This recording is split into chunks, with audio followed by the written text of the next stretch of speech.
Hello ಎಲ್ಲರಿಗೂ ನಮಸ್ಕಾರ. ಮನೆ ಅಡಿಗೆ ಯೂಟ್ಯೂಬ್ ಚಾನಲ್ಗೆ ನಿಮ್ಮೆಲ್ಲರಿಗೂ ಸ್ವಾಗತ. ಬನ್ನಿ, ನಾನು ಇವತ್ತು ನಿಮಗೆ ಮದ್ದೂರು ವಡೆ ಮಾಡೋದನ್ನ ತೋರಿಸ್ಕೊಡ್ತಾ ಇದ್ದೀನಿ. ಮದ್ದೂರು ವಡೆ ತುಂಬಾ ಸಿಂಪಲ್ ಆಗಿ ಎಷ್ಟು ಚೆನ್ನಾಗಿ ಮಾಡ್ಬೋದು ಅಂತ ನಾನು ನಿಮ್ಮ ಹತ್ರ ಶೇರ್ ಮಾಡ್ತಾ ಇದ್ದೀನಿ. ಇನ್ನು ನನ್ನ ಚಾನಲ್ನ ಯಾರೆಲ್ಲ ಸಬ್ಸ್ಕ್ರೈಬ್ ಆಗದೆ ನೋಡ್ತಾ ಇದ್ದೀರಾ, ದಯವಿಟ್ಟು ನನ್ನ ಚಾನಲ್ಗೆ ಲೈಕ್ ಮಾಡಿ, ಸಬ್ಸ್ಕ್ರೈಬ್ ಆಗಿ, ಬೆಲ್ ಐಕಾನ್ ಒತ್ತೋದನ್ನ ಮಾತ್ರ ಮರಿಬೇಡಿ. ನಾನು ಹಾಕೋ ವಿಡಿಯೋಸ್ ಎಲ್ಲ ಮೊದಲಿಗೆ ನಿಮಗೆ ಬರುತ್ತೆ, ಹಾಗಾಗಿ ನೀವೆಲ್ಲ ಬೆಲ್ ಐಕಾನ್ ಒತ್ತಿ ನನ್ನ ಚಾನಲ್ನ ಸಪೋರ್ಟ್ ಮಾಡಿ. ಬನ್ನಿ, ಹಾಗಿದ್ರೆ ಹೇಗೆ ಮಾಡೋದು ಅಂತ ನಾನು ನಿಮಗೆ ತೋರಿಸ್ಕೊಡ್ತೀನಿ. ಮೊದಲಿಗೆ ನಾನು ಈರುಳ್ಳಿ ತಗೊತಾ ಇದ್ದೀನಿ. ಒಂದು ದಪ್ಪ ಈರುಳ್ಳಿನ ತಗೊಳ್ತಾ ಇದ್ದೀನಿ. ನಂತರ ಸಣ್ಣಗೆ ಹೆಚ್ಚಿರ್ತಕ್ಕಂತಹ ಶುಂಠಿ, ಸಣ್ಣಗೆ ಹೆಚ್ಚಿರೋದು ಹಸಿಮೆಣಸಿನಕಾಯಿ, ಕರಿಬೇವಿನ ಸೊಪ್ಪು ಮತ್ತು ಕೊತ್ತಂಬರಿ ಸೊಪ್ಪು ಇಷ್ಟು ಹಾಕಿ ಸ್ವಲ್ಪ ರುಚಿಗೆ ತಕ್ಕಷ್ಟು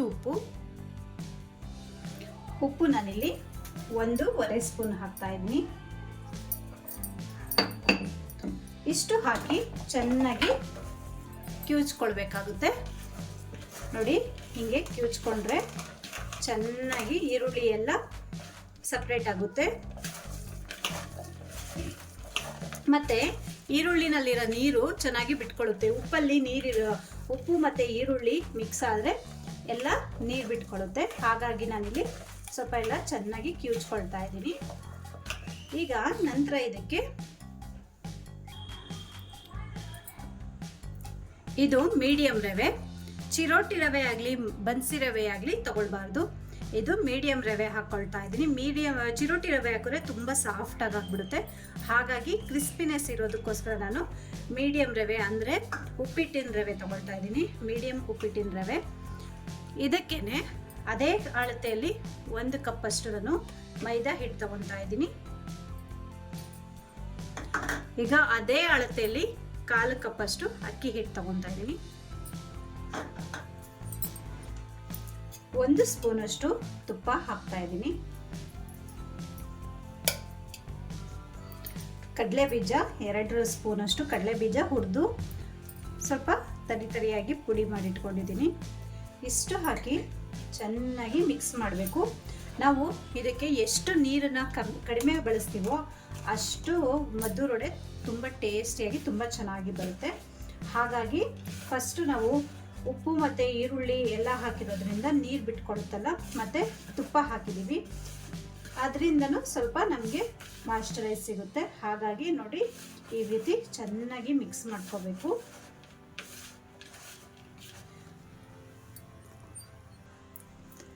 ಎರಡರಿಂದ 3 ಸ್ಪೂನಷ್ಟು ಕಾದಿರ್ತಕ್ಕಂತಹ ಎಣ್ಣೆ ಹಾಕಬೇಕು.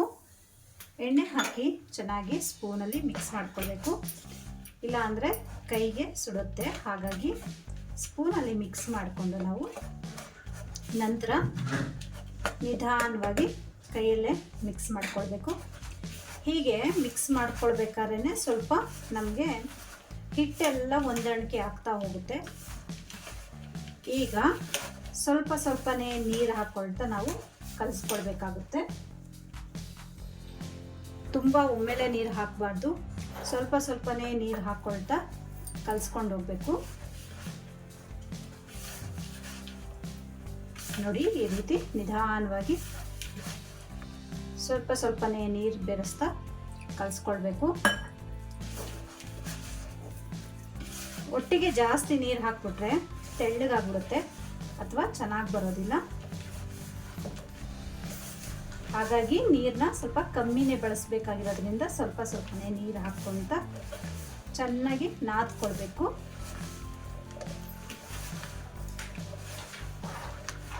ಈರುಳ್ಳಿ ಉದ್ದ ಹೆಚ್ಚಿರೋದ್ರಿಂದ ಸ್ವಲ್ಪ ಬಿಟ್ಕೊಳುತ್ತೆ. ಹಾಗಾಗಿ ಚೆನ್ನಾಗಿ ನಾದ್ಕೊಳ್ಬೇಕಾಗುತ್ತೆ.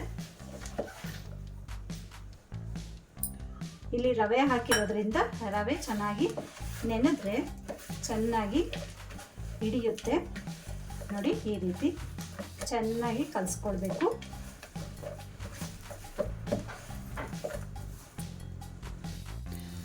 ನೋಡಿ, ಎಷ್ಟು ಚೆನ್ನಾಗಿ ಹಿಟ್ಟು ಬಂದಿದೆ.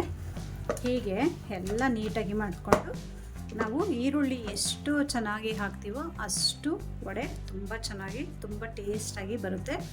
ನೋಡಿ, ಉಂಡೆ ಕಟ್ಟಿದ್ರೆ ಈ ರೀತಿ ನೀಟಾಗಿ ಸಾಫ್ಟಾಗಿ ಬರಬೇಕು. ಎಲ್ಲೂ ಹೊಡ್ಕೊಂಡಿಲ್ಲ. ಮತ್ತು ನಾವು ತಟ್ಟಬೇಕಾದ್ರೆ ಸ್ವಲ್ಪ ಹುಷಾರಾಗಿ ತಟ್ಟಬೇಕಾಗುತ್ತೆ, ಯಾಕೆಂದರೆ ಈರುಳ್ಳಿ ಹಾಕಿರೋದ್ರಿಂದ ಸ್ವಲ್ಪ ಹೊಡ್ಕೊಳ್ಳೋ ಚಾನ್ಸಸ್ ಇರುತ್ತೆ. ನಾನಿಲ್ಲಿ ವಡೆ ತಟ್ಕೊಳ್ಳೋದಕ್ಕೆ ಒಂದು ಬಟರ್ ಪೇಪರ್ ತೊಗೊಂಡಿದ್ದೀನಿ.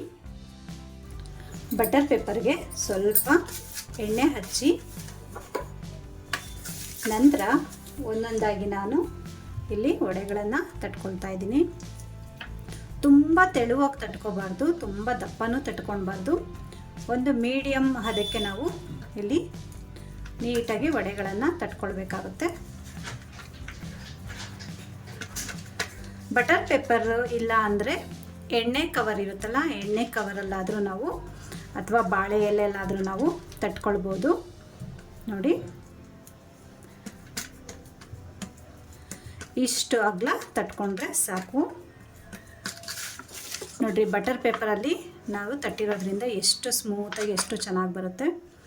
ಮತ್ತು ಹಾಗೆ ಒಂದು ಸೈಡಲ್ಲಿ ಹಾಕ್ಕೊಳ್ಬೋದು. ಇಷ್ಟು ದಪ್ಪ ನಾವು ತಟ್ಕೊಳ್ಬೇಕಾಗುತ್ತೆ. ಇಷ್ಟು ದಪ್ಪ ನಾವು ತಟ್ಕೊಂಡ್ರೆ ಸಾಕು, ಚೆನ್ನಾಗಿ ಬರುತ್ತೆ. ಮಧ್ಯಮ ಹುರಿಲಿಟ್ಟು ಎಣ್ಣೆ ಚೆನ್ನಾಗಿ ಕಾದ ನಂತರ ನಾವು ಹಿಂಗೆ ಕೈ ಇಟ್ಟು ನೋಡಿದಾಗ ಬಿಸಿ ತಾಕಬೇಕು. ಅಷ್ಟು ಕಾದ ನಂತರ ನಾವು ಮಧ್ಯಮ ಹುರಿಲೇ ಇಟ್ಕೊಂಡು ನಾವು ವಡೆಗಳನ್ನು ಹಾಕಬೇಕಾಗುತ್ತೆ. ತುಂಬ ಹೈ ಫ್ಲೇಮಲ್ಲಿ ಇಟ್ಬಿಟ್ರೆ ವಡೆ ಸೀದೆ ಹೋಗುತ್ತೆ. ಹಾಗಾಗಿ ನಿಧಾನವಾಗಿ ವಡೆಯನ್ನು ನಾವು ಎಣ್ಣೆಲಿ ಬಿಡಬೇಕಾಗುತ್ತೆ. ಎಣ್ಣೆಯಲ್ಲಿ ಸಂಪೂರ್ಣವಾಗಿ ಒಂದು ಸೈಡು ಬೆಂದ ನಂತರ ನಾವು ಇನ್ನೊಂದು ಸೈಡ್ ಹಾಕಬೇಕಾಗುತ್ತೆ. ಹಾಕಿದ ತಕ್ಷಣ ನಾವು ತಿರುವಾಕೋದಕ್ಕೆ ಹೋದರೆ ಹೊಡ್ಕೊಂಡ್ಬಿಡುತ್ತೆ. ಹಾಗಾಗಿ ನೋಡಿ, ಒಂದು ಸೈಡ್ ಸ್ವಲ್ಪ ಬೆಂದಿದ ನಂತರ ನಾವು ಇನ್ನೊಂದು ಸೈಡ್ ತಿರುವಾಕ್ಕೊಳ್ಬೇಕಾಗುತ್ತೆ. ದೊಡ್ಡ ಬಾಣಲಿ ಇಟ್ಟರೆ ಒಂದು ವಡೆ ಹಾಕಿ ಮೇಲೆ ಬಂದ ಮೇಲೆ ಇನ್ನೊಂದು ವಡೆ ಹಾಕ್ಕೊಳ್ಬೋದು. ವಡೆ ಎಡ್ಜಸ್ಸಲ್ಲಿ ಬೇಗ ಕಪ್ಪಗಾಗ್ಬಿಡುತ್ತೆ, ಆದರೆ ಮಧ್ಯಭಾಗದಲ್ಲಿ ಇನ್ನೂ ಬೆಂದಿರೋದಿಲ್ಲ. ಹಾಗಾಗಿ ಸ್ವಲ್ಪ ಹೊತ್ತು ನಾವು ಹಾಗೆ ತೇಲಿಸ್ತಾ ಇರಬೇಕಾಗುತ್ತೆ. ನೋಡಿ, ಇದು ಬೆಂದಿದೆ ಅಂತ ಗೊತ್ತಾಗೋದಕ್ಕೆ ಬಬಲ್ಸ್ ಎಲ್ಲ ತುಂಬಾ ಕಮ್ಮಿ ಆಗಿಬಿಟ್ಟಿದೆ. ಇಷ್ಟು ಬೆಂದರೆ ಸಾಕು. ಹೀಗೆ ನಾವು ಒಂದೊಂದಾಗಿ ವಡೆಗಳನ್ನೆಲ್ಲ ತೇಲಿಸ್ಕೊಳ್ಳೋಣ. ಈಗ ಮತ್ತೊಂದು ವಡೆ ಹಾಕ್ತಾಯಿದ್ದೀನಿ. ಇದೇ ಪ್ರೋಸೆಸ್ಸಲ್ಲಿ ಪ್ರತಿಯೊಂದು ವಡೆಗಳನ್ನು ನಾವು ಬೇಯಿಸ್ಕೊಂಡ್ರೆ ಮದ್ದೂರು ವಡೆ ರೆಡಿಯಾಗುತ್ತೆ. ನೋಡಿ, ಮದ್ದೂರು ವಡೆ ಎಷ್ಟು ಗರಿ ಗರಿಯಾಗಿ ಎಷ್ಟು ಚೆನ್ನಾಗಿ ಬಂದಿದೆ. ತುಂಬ ಸಿಂಪಲ್ಲಾಗಿ ತುಂಬ ಗರಿ ಗರಿಯಾದ ಮದ್ದೂರು ವಡೆನ ಮನೆಯಲ್ಲೇ ತುಂಬ ಚೆನ್ನಾಗಿ ಮಾಡ್ಕೊಬೋದು. ಮದ್ದೂರು ವಡೆ ಜೊತೆಯಲ್ಲಿ ಚಟ್ನಿ ಇದ್ದರೆ ಇನ್ನೂ ಟೇಸ್ಟ್ ಅಲ್ಟಿಮೇಟ್ ಆಗಿರುತ್ತೆ. ನೋಡಿ, ಮದ್ದೂರು ವಡೆ ಎಷ್ಟು ಚೆನ್ನಾಗಿ ತುಂಬ ಗರಿಗರಿಯಾಗಿ ಒಳಗಡೆ ಸಾಫ್ಟಾಗಿ ಎಷ್ಟು ಚೆನ್ನಾಗಿ ಬಂದಿದೆ. ಹೊರಗಡೆ ಗರಿ ಗರಿಯಾಗಿದೆ, ಒಳಗಡೆ ಸ್ಮೂತಾಗಿದೆ. ನೋಡಿದ್ರಲ್ಲ ಸ್ನೇಹಿತರೆ, ಯಾವ ರೀತಿ ಮದ್ದೂರು ವಡೆ ಮಾಡೋದು ಅಂತ. ಹೀಗೆ ನಮ್ಮ ಚಾನಲ್ನ ವೀಕ್ಷಿಸಿ ನೋಡಿ, ಸಬ್ಸ್ಕ್ರೈಬ್ ಆಗಿ. ಧನ್ಯವಾದಗಳು.